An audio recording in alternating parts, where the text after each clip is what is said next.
Trump పదవి ప్రమాణ స్వీకారం చేసిన తర్వాత అమెరికాలో ఉన్న భారతీయులందరినీ తరిమేస్తారు, గెంటేస్తారు అని చెప్పి భారత మీడియా ఛానల్స్ ఊదరగొట్టుంటే, భయపెడుతుంటే భారతదేశంలో ఉన్న తల్లిదండ్రులు, కుటుంబ సభ్యులందరూ బెంబేలెత్తిపోతున్నారు, భయపడిపోతున్నారు. వాస్తవం ఏంటంటే జనవరి 20వ తారీఖు ట్రంప్ పదవి ప్రమాణ స్వీకారం చేసిన తర్వాత ఇల్లీగల్ ఇమిగ్రెంట్స్ ఎక్కడైతే ఉన్నారో వాళ్ళందరినీ ఏరివేసే కార్యక్రమానికి శ్రీకారం చుట్టారు.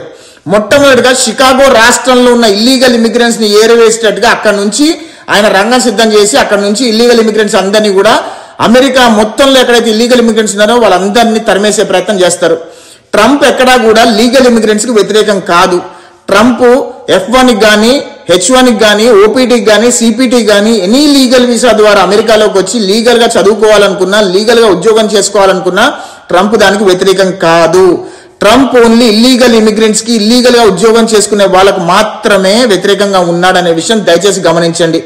మరీ ముఖ్యంగా ఇక్కడ మాస్టర్స్ చదువుకోవడానికి వచ్చిన వాళ్ళు ఎవరైనా సరే మీరు ఇల్లీగల్ జాబ్స్ చేస్తున్నా అవన్నీ కూడా అప్రమత్తంగా ఉండండి. ఎందుకంటే department of homeland security, ice, USIS వచ్చే 6 నెలల్లో ఖచ్చితంగా ఇండియన్ రెస్టారెంట్స్ మీద, మోటల్స్ మీద, అదేవిధంగా ఎక్కడెక్కడైతే ఇల్లీగల్ జాబ్స్ దొరుకుతాయో వాళ్ళకు ఒక ఐడియా ఉంది.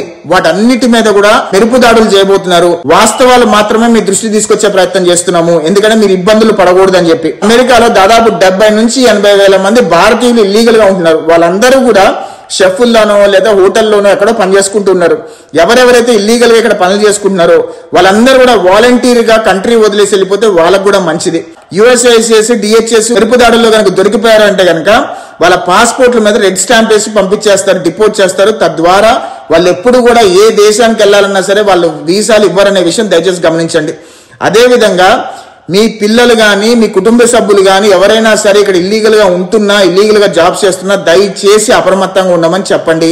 లీగల్ ఇమిగ్రెంట్స్ కి ఇక్కడ ఎటువంటి ఇబ్బందులు ఉండవు. మరీ ముఖ్యంగా ఇక్కడ గ్రీన్ కార్డ్ కోసం వెయిట్ చేస్తున్న వాళ్ళందరూ కూడా శుభవార్త ఉండబోతుంది. ట్రంప్ 2019 కట్ ఆఫ్ డేట్ తీసుకొని ఇక్కడ 2019 వరకు ఎవరైతే గ్రీన్ కార్డులు అప్లై చేసుకున్నారో వాళ్ళందరినీ కూడా న్యూట్రలైజ్ చేసే ఒక ఆలోచనలో ట్రంప్ గవర్నమెంట్ ఉంది. ఆ ఆలోచన విధానంగానే వాళ్ళు ఆలోచిస్తున్నారు. 2019 వరకు గ్రీన్ కార్డులు అప్లై చేసుకున్న వాళ్ళందరికీ కూడా వాళ్ళందరికి గ్రీన్ కార్డులు ఇచ్చి దాని తర్వాత 2019 తర్వాత ఎవరైతే గ్రీన్ కార్డులు అప్లై చేసుకున్నారో వాళ్ళందరినీ కూడా స్కిల్డ్ లేబర్ కింద కన్సిడర్ చేస్తూ ఎవరెవరైతే నీ స్కిల్స్ మీద ఉన్నారో వాళ్ళందరికీ గ్రీన్ కార్డులు ఏ రకంగా ఇవ్వాలనేది ఒక పాలసీ ఫ్రేమ్ చేస్తున్నారు. ఆ న్యూస్ కూడా వచ్చే వీడియోలో నేను చెప్పే ప్రయత్నం చేస్తాను. దయచేసి మన వాళ్ళందరూ కూడా అప్రమత్తంగా ఉండండి. జై హింద్.